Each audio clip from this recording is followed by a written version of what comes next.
Good afternoon and welcome to the 675th meeting of the Economic Club of New York.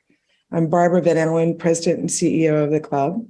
It's an honor to be here with all of you today in our milestone year, our 115th anniversary. And we hope that many of you can join us for our special anniversary dinner, November 14th. We have a very exciting meeting planned. And anyway, there's quite an agenda, and I hope you'll be there to enjoy it. As a reminder, the Economic Club of New York is the nation's leading nonpartisan forum for discussions on economic, social, and political issues. And we have hosted over 1,000 very prominent speakers over the last 115 years. Also, and importantly, over the last 2 years, through our diversity, equity, and inclusion programming, we've been leveraging the club's platform to bring together prominent thought leaders to help us explore and better understand the various dimensions of inequity in underrepresented communities. And we've worked to highlight strategies, best practices, and resources that the business community can use to be a force for change. We do not do this work alone. We'd like to give special thanks to our corporate partners, BlackRock, Bloomberg, MasterCard, PayPal, S&P Global, and Taconic Capital, as well as the many members, speakers, and subject matter experts that are now and will continue to be engaged in this work. Also, I want to give a special welcome to members of the ECNY 2022 class of fellows. This is a select group of diverse, rising, next-gen business thought leaders. We are proud of our class this year. We have 55. And the applications are now open for the class of 2023. We also want to welcome students from CUNY Graduate Center, the NYU Stern School of Business, and the Gabelli School of Business at Fordham, who are joining us today. It's an honor for me to welcome our special guest, Nancy Sims. As president and CEO of the Tweego Foundation, she and her team foster career advancement and increased leadership presence of underrepresented talent in the financial industry and other industries by creating mechanisms for greater inclusion from the classroom to the boardroom. I have to say, we've been working to bring Nancy forward to address the club for actually almost a couple of years, and I'm so glad that this worked today. We know Tweego has supported several high potential MBAs with the skills and ambition to become the next generation of financial leaders, because we have many, at least a few at this point, hopefully many in the future, that are now members of ECNY, including our interviewer. She brings 30 years of service in the financial services industry to her leadership of the nonprofit, beginning with her 5-year service as a member of the Tweego Board of Directors, while she served as Senior Vice President of Client Relations for McNeil Capital. And prior to that, the RREEF Reef Funds, both real estate investment firms. Nancy has built a mission-driven strategic plan designed to increase industry engagement, program development, participant expansion, and a more robust financial platform for her organization. Part of her vision is to elevate the message and impact of the organization around inclusion.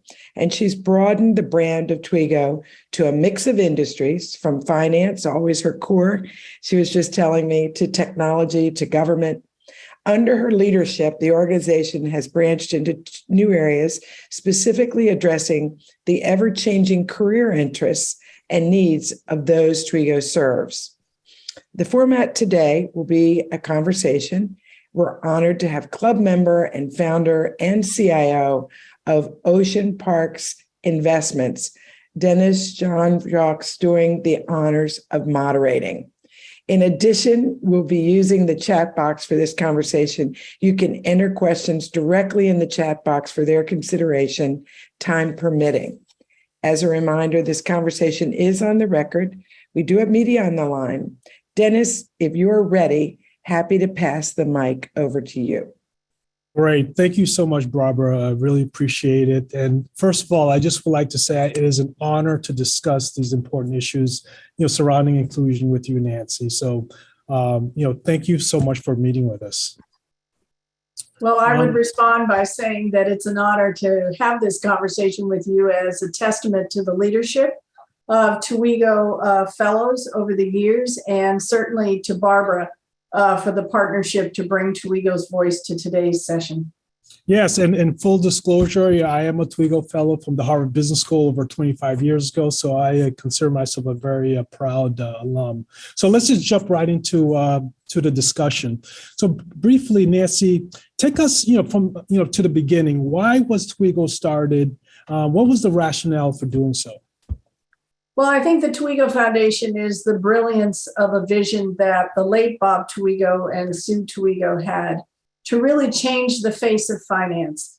In 1985, they founded an organization called the Institute for Fiduciary Education.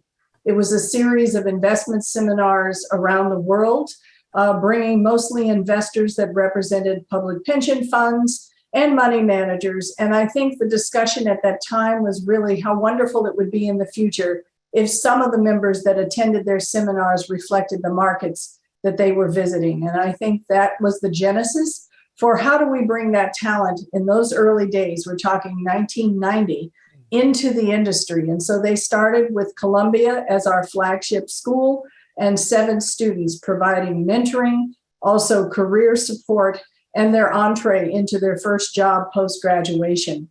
Fast forward, what we have done is held on to that mission and the vision that they had, and supporting now almost 200 students across 22 academic institutions. Yes. So it seems as though that the foundation work, focuses on the individual and the institution. Why is that important? We learned early on that in order to advance a mission of change, it was really important that we dealt with both the supply and the demand side. The importance of understanding what the expectations are of organizations for talent, which continues to evolve, but as well the obstacles that they might be facing with respect to reaching that talent, aligned with the aspirations of young future leaders. And that balance has allowed us to continuously shape our programs and be able to, I think, offer the kind of support and also the programs that are expected year over year. Yeah, so I like to tease that a little bit. Could you talk just a little bit about the selection process in terms of the individual, also just institutions? What type of institutions? How do you go about selecting them? How does that work? So the selection of the students first. I think one of the uniqueness in terms of how we approach the academic stage is both Sue and Bob believed that the MBA was the starting place.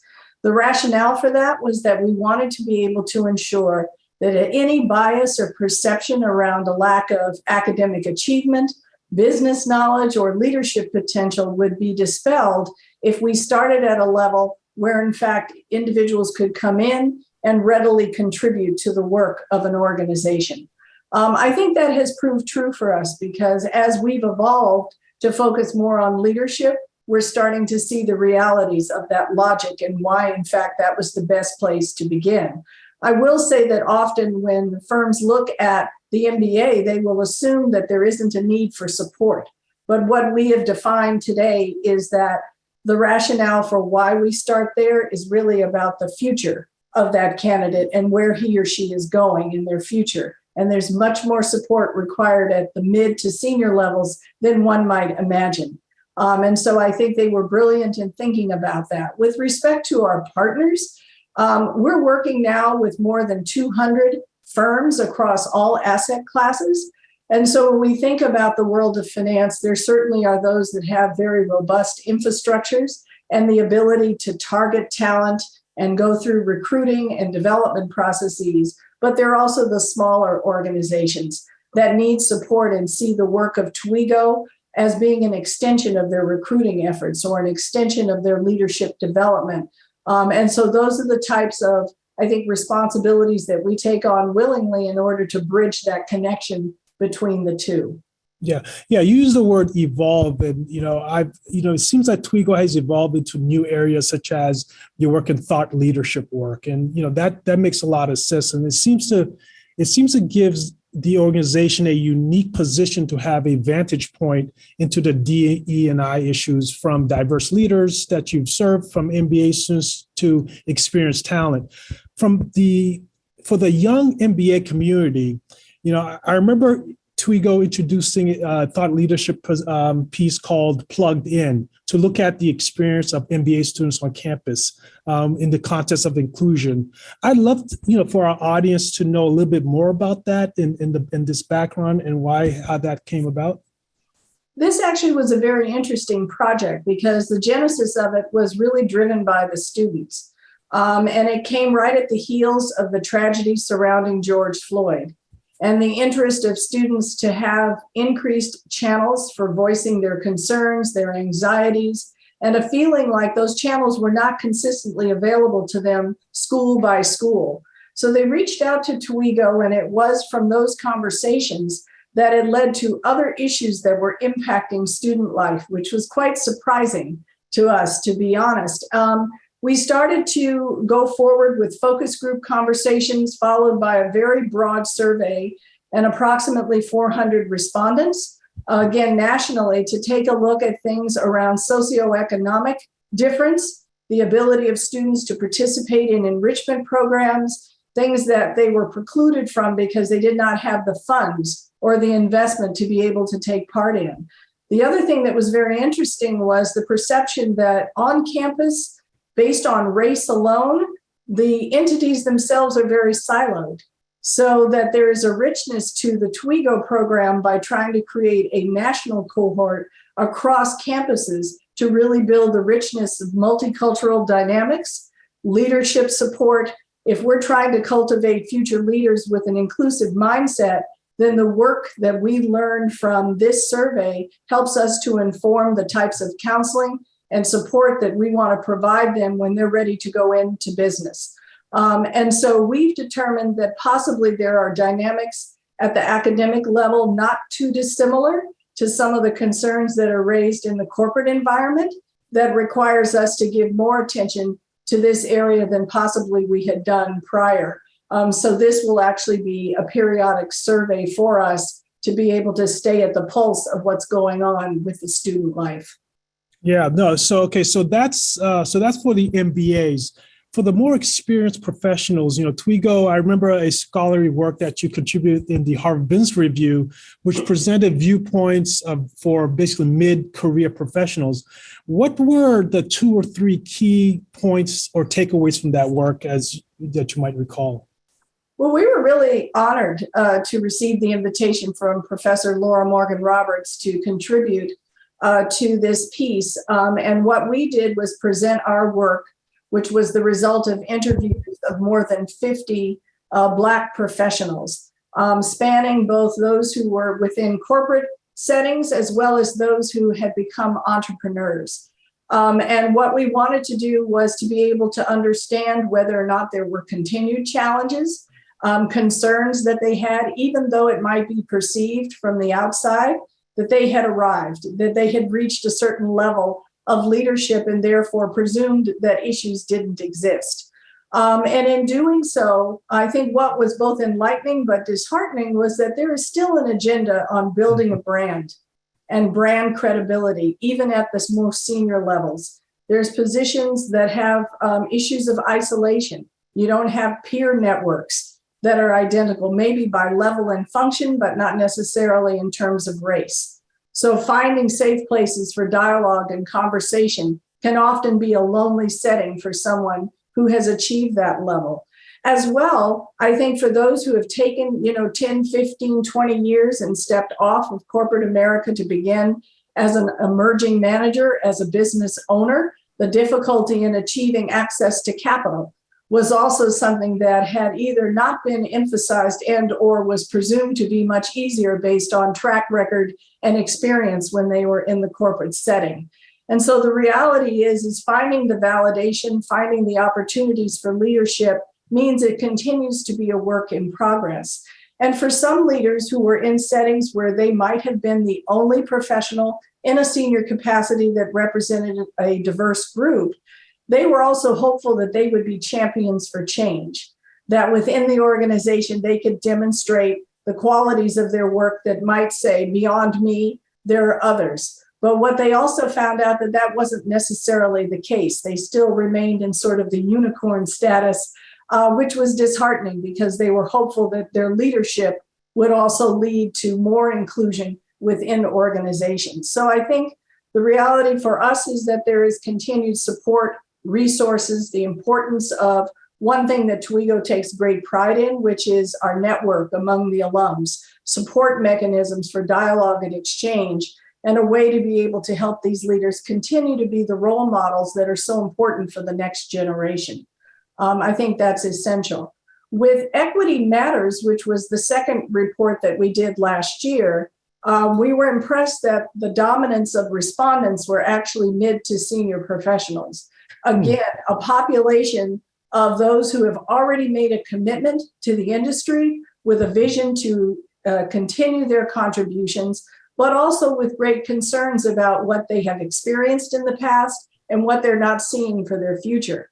I think the reality there is that there still is a need for increased attention at the mid-career level that I often think has been overweighted by sort of entry-level activity, which is important and should not be traded off for any reason.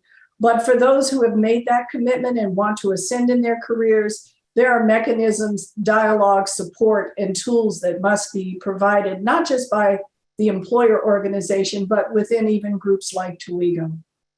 Yeah, with you saying that, I'd like to highlight a particular area of the foundation. In 2020, the foundation introduced Tweego Inclusion Strategy Services.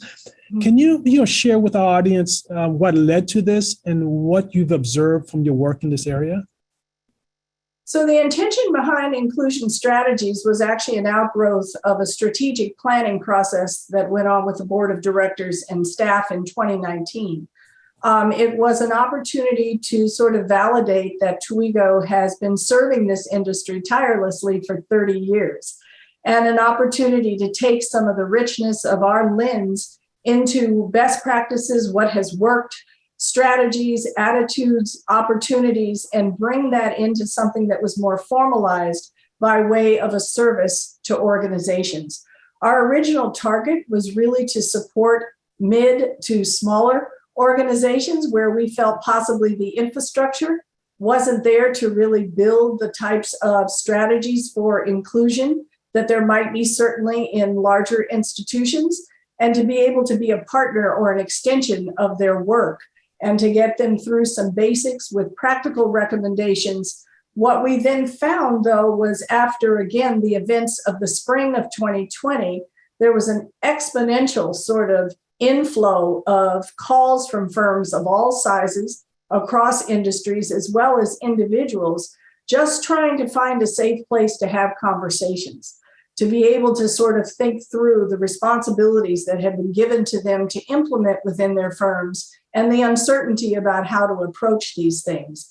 As well, many diverse professionals, as we know, were sort of enlisted into developing the DEI committee or leading strategies for the firm. And there was angst about that because the reality is, while I want to contribute and I want to be able to advance my firm's efforts in this area, I need to make sure that I am preserving the financial role that I have been hired to do. How do I keep that balance? How do I make sure that I can make a mark, but at the same time, I'm also able to stay on course with my professional career? And that informed us around what are these services? They are reports, they are surveys, they are support in counsel. There's also the opportunity to go into organizations and do things such as firm-wide surveys. We've done senior level interviews. We've also taken a look at recruiting practices and communication strategies, a variety of things that speak to how are you conveying your objective to the industry? How are you conveying your goals to a young talent that is interested in working within your firm? Yeah. So if we were to go a little bit deeper, so what, you speak to a lot of executive and institutions. What has been the primary areas where you feel that probably even executives and leaders in our audience today might be grappling with at this very moment? given that what you've seen in the last several years? Well, I would anticipate that there are probably many members on this call today who have done a very good job. So I start there. I say that for those that are still grappling, part of it is not taking a deeper look into culture, because we do spend, and appropriately so, attention on the metrics around sort of the visibility and presence of individuals within certain levels within the organization. But what Tweego has tried to remind everyone is that there's an underpinning to that, and that is the culture of what we call a culture of inclusion. Do you have an organization that is ready to adopt sort of these principles of inclusion? Is the message that is conveyed from senior leadership, which is, we hope, genuine and prepared to seek change for their organization, is that embraced throughout the organization? Are there detractors? Are there fractures of understanding how to implement those things? Because we know that an individual leaves a manager, they don't leave a company. And so that dynamic is really important as to how are those high-level goals being translated into policies and practices, to employee engagement. And if anything, I think it's important for every firm to take a look at execution gaps. Based on the things that we're doing today, what are we missing or what have we not given enough attention to? Because that really is going to make the difference for an agenda of retention, which is where Tweego focuses today. You can bring in hundreds upon hundreds of individuals into your organization, but you want continuity and sustainability. And so you must take a look at that aspect of work, and that is driven by culture.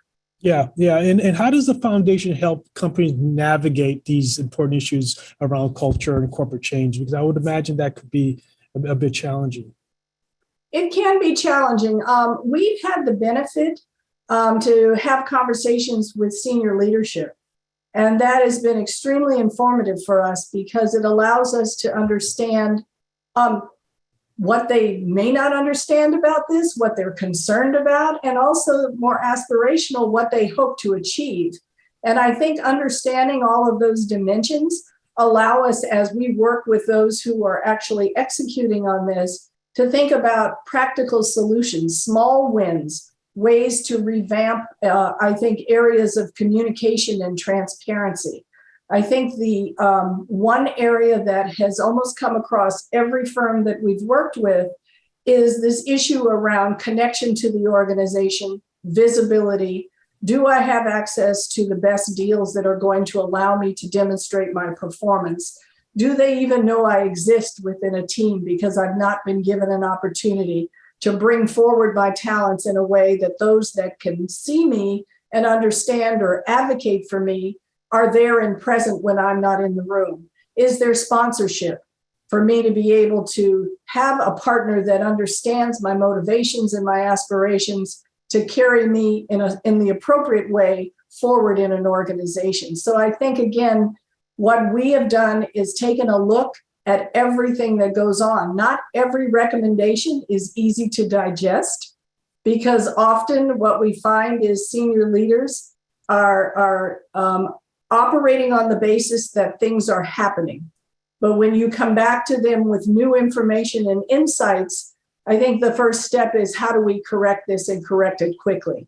Well, the key is you don't want to correct it quickly, you want to correct it effectively. And that sometimes can be a longer time horizon than envisioned. But what we do is to say, we're here to help.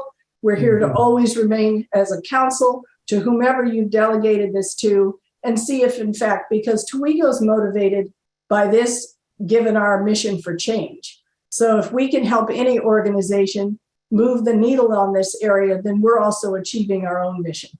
Yeah. No, one of the words that Barbara actually mentioned prior to this call is the word measurement. And from what I can see, the measure of success has been on recruiting. Is that the best way of measuring the problem? If so, how can we do it better? And if not, are there any other alternatives?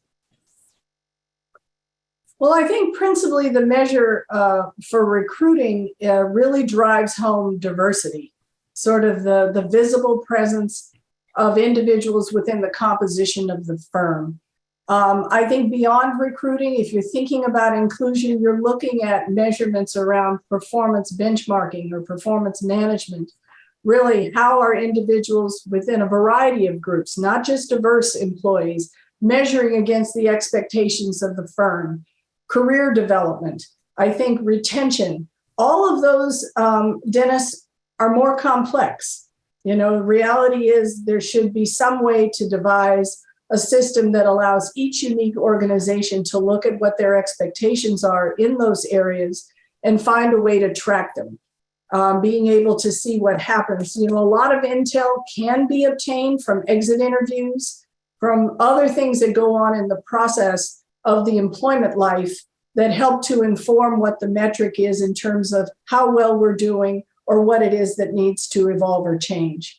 And so I think recruiting is still important, but it's a front-end process. It's more systematic, right? It's easier to think about interviews and selection of candidates, but the ability to look at those other dynamics is the other important and I think most robust piece that drives inclusion.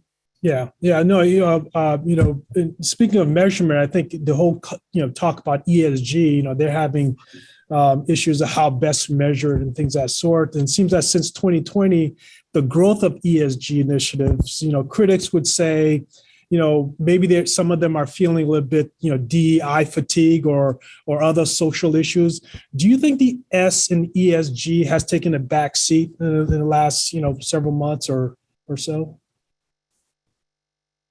I would say that there is a little bit of cooling is the best way to put it on, particularly, I think, the robust momentum around recruiting.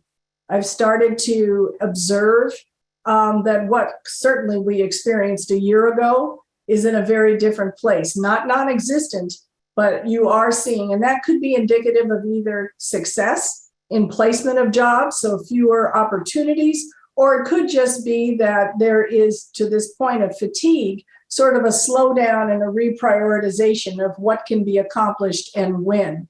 I also think that fatigue can also reflect individuals who have been working at this, feverishly for now months upon months, right, and not seeing that result, as well as that fatigue could also, on the flip side, be reflective of the diverse professional who also has had an eye to how long will this momentum last? What is the runway for opportunities for us? And should we at some point retreat to say it's time to just focus back to work and get our eye off of really that aspect of what's happening? And I think all of those things come back to the issue around culture, dialogue, communication, and transparency. Yeah. Are you surprised that the momentum is still kind of going on, or where are you given the fact that it's been a couple of years since 2020? Is this where you expected us to be in terms of the interest of diversity issues? Well, I've always felt that one of the concerns, and this precedes the last 2 years, is looking at diversity and inclusion as a project. Mm-hmm. Many firms have called us to say, we're starting a diversity inclusion program. Well, when you have that mindset, Dennis, what that also is a short-term view, right? It has a start and an ending point. And I think that what Tweego has continued to sort of encourage is shifting that mindset such that this is just a natural part and another level of strategic business planning. So it should have a much more steady line of support and activity than sort of the peaks that we saw because of the crisis in our country and in our world. I think that seeing this level out does not surprise me. It is part of sort of the ongoing cycle of this area that has occurred for many, many years.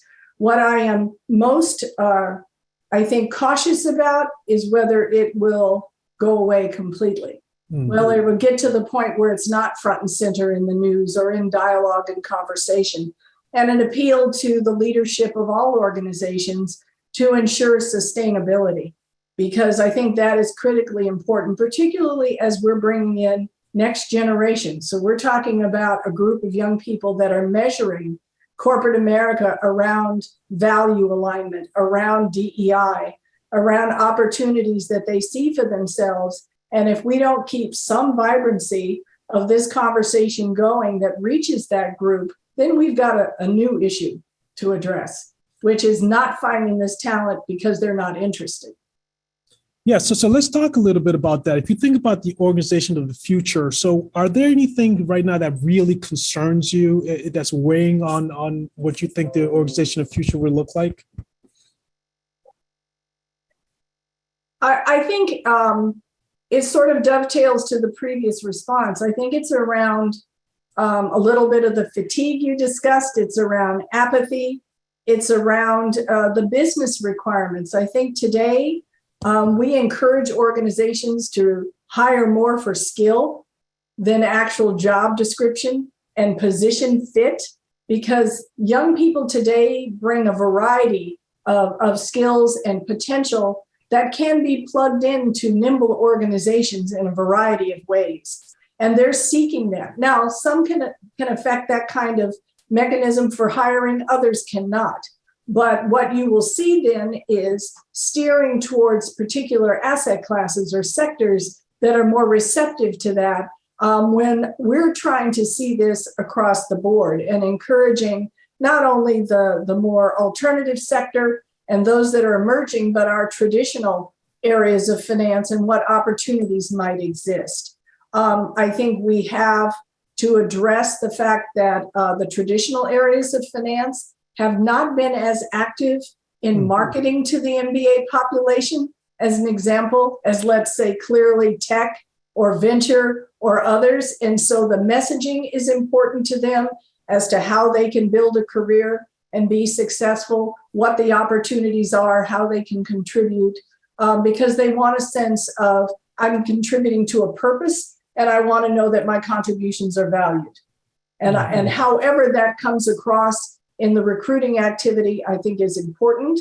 I think also sustaining the momentum where possible and when opportunities exist to represent the management ranks of every organization with individuals that represent and reflect the diverse population of the next generation is important, because they're doing a deep dive analysis when they're looking at prospective employers. They're not just going on, as many did in the past, on the recruiting dynamics, but they're also researching individuals that have left organizations, looking at articles, looking at a variety of things to make choices as to where, in fact, they would like to be when they graduate and where they think they have an opportunity to thrive. So if you mentioned a couple of areas that maybe might be doing a little bit better than finance. What do you think they're doing differently versus what finance in terms of the diversity initiatives? Well, I think one of the things is they go out front and center with a sense of what is our purpose? Why do we exist as an organization? Are we trying to improve the technology platforms for this effort? Are we trying to change the world by investing in these communities? Sort of what is it that we're trying to do that has a large scale impact? And this is how you, prospective candidate, can contribute to that effort. I don't think, and I know that there are departures to this statement, but I think with finance, much of the messaging is wrapped around sort of a client-centric approach, which obviously there's no challenge to the fact that they are serving the clients and the needs of fiduciary and beneficiaries rather. But I think at the same time, we've gone to websites where I cannot tell where a prospective young person would know how to fit into an organization, because there's nothing there that represents we want this talent for our future, because everything on the first level is absent of any marketing to the employee, any statements of valuing the employees, the kinds of things that I think the newer generations are going to expect. Yeah. No, there's a lot to talk about, but we're kind of pushing a little bit on time here. So let's move to some of the outcomes. Tweego has been basically committed in identifying individuals from America's top business schools and things of that sort. You also work with great institutions. Can you talk a little bit about the Tweego Network? And how does that, in light of, Sue and the late Robert Tweego's vision, how is that where they believe that Tweego would be in terms of the network? Or obviously there's more work to do, but could you talk a little bit about the network? Yeah, it's hard to speak for Sue, but from the conversations that I've had with her, I think that the scope and reach of this organization was beyond her wildest dreams. I think that their vision was important, relevant, and ambitious. And I think that each year as the organization grew, I think that they were marveled by the talents that were identified for this program and certainly the outcomes of what many of you, I have to say, have done. I think when I joined 10 years into the history of Tweego, my commitment to Sue was that I not only embraced the originating mission, but I saw other opportunities of where the organization could go if she entrusted me with the opportunity to build that foundation to the next level. And I think that allowed us to move to the types of numbers of students that we're benefiting from today, collaborative partnerships, such as the Economic Council that we've developed and others across industry sectors, to be able to see the robust number of alumni that are engaging not only across the table in business deals, but in partnerships in a variety of different ways that shows the richness and respect that each of you have for each other, and sort of a level playing field with respect to talent. The bar is set high, and that is obviously the benchmark that we're using for those that we're bringing in behind all of you. But at the gala, because that was mentioned earlier, which is really for us a convening event to bring the industry together to not only just talk about Tweego's agenda and messaging around DEI, but also to acknowledge the successes of the alumni that have come through this program, those who today are philanthropists, making their mark, who are building businesses, and who are also investing in other businesses of Tweego alums. So it's an ecosystem to me that is robust, it is dynamic and powerful, it is thoughtful, and it also is committed to the legacy of this organization and building it forward. I think we've got, in this past year, 6 leading large investment management organizations as CEOs. You have 16 individuals who are in investment capacities, whether they're in public pension funds, endowments and foundations, or investment consultants. So it's that part of it, I would say, was Sue's vision with Bob, was to see Tweego in every possible step along the way in the investment spectrum. And that is realized, and we hope to continue to fuel that. Yeah, I'm going to take a small little risk here and ask you, for someone who's never been to a Tweego gala, what is it like? I mean, what are we seeing? What are the dynamics that's going on there? If you could share that with us. Well, I think intentionally what we have hoped to accomplish there is sort of a galvanizing of all of the individual efforts that firms have put forward around DEI into one room to hear sort of, I think, collectively what we can do as an industry and how, in fact, the measures of efforts by every organization is making a difference in the lives of students and alumni.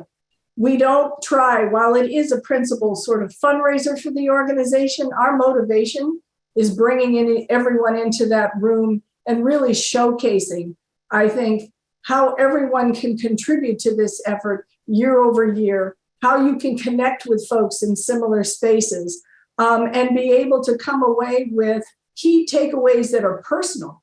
What can I do as an individual, as well as what my firm can do to be an ally, to be an advocate for change, and to be able to feel good about my affiliation with this organization and the people that they represent.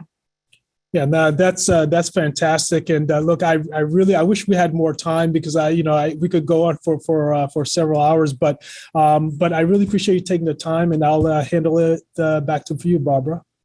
Great.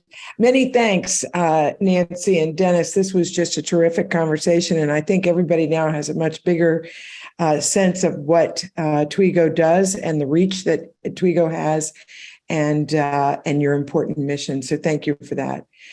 Next up, we're going to have David Banks. David's the Chancellor of the New York City Department of Education. He'll be in a conversation with Club Trustee Ed Cox on, October 6th. This will be followed by a signature lunch with Loretta Mester, the President and CEO of the Federal Reserve Bank of Cleveland. October 11th, Ruth Brown, President and CEO of the Ronald McDonald House of New York, is going to join us October 13th. We'll turn to the election coming up with a lunch with Charlie Cook, coming back again and doing again the interview with Bob Rubin, October 18. Lee Zeldin, the U.S. Congressman who's running for governor, will join us October 26th for part of our New York series. And we'll hopefully announce a date soon for Governor Kathy Hochul to address the club as well. Steve Squeri, the chair and CEO of American Express, joins us October 27th. And we do have special pricing, by the way, for the Charlie Cook and Steve Squeri events. So do check out the member portal for that. As mentioned, we're going to have our 115th anniversary celebration dinner, November 14th. We'll have a panel there led by John Williams of our former chairs. And also we'll be announcing, by the way, for the winners of the ECNY's first Innovation Challenge. We have 5 submittals from our 55 fellows, and they're going to be cash awards for that, for the 2 winners. So we look forward to that. Later in November, Arvind Krishna of IBM, CEO of IBM, will be joining us for a signature luncheon November 17th. Our very own club chair, John Williams, will be doing a webinar on the economy and prospects for the future here, November 28th. And then Michael Worth of Chevron will join us on December 1st for a luncheon. And then our year-end dinner with Honorable Joe Manchin will be December 8th. We actually have a couple more events that are not yet firmed up that are very important. And so keep track of our website for any new events in the coming weeks. So again, thank you, Nancy. Thank you, Dennis. And thank you, everyone, for joining us today. We look forward to having you again soon. And have a great day.